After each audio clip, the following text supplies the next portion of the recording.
One of the things that grew up in our industry is something known as home automation, and particularly growing from what had been a basic distributed audio.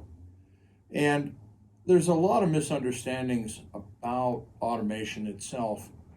The only way to encapsulate it well is to understand that these systems are constantly evolving. There are software upgrades which create their own sort of havoc dealing with compatibility between products.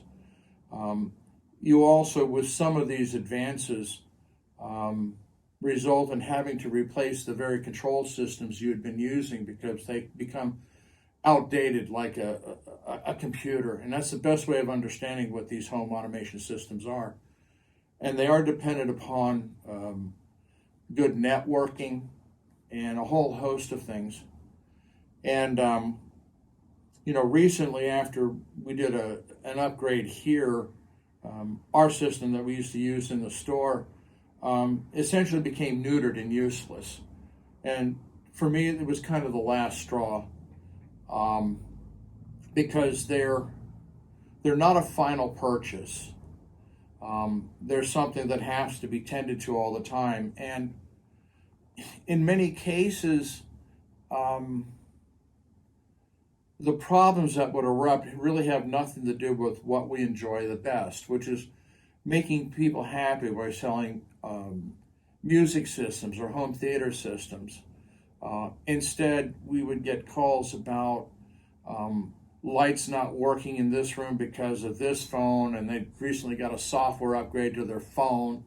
It doesn't matter whether it's Android or Apple. And so we'd have to spend our time worrying about a light switch, or maybe a TV set might not turn on right. And there are so many events that would occur. If they lost power, some of these products simply turn off and they don't communicate at all with whatever controller system is working.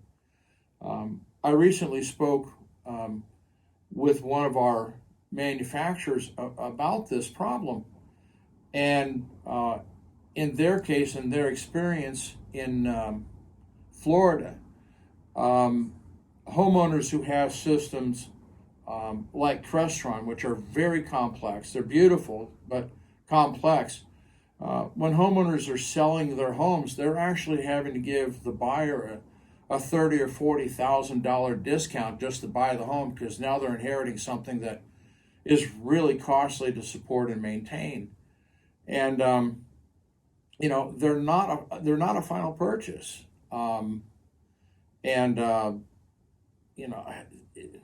We had 5 years of just pure misery.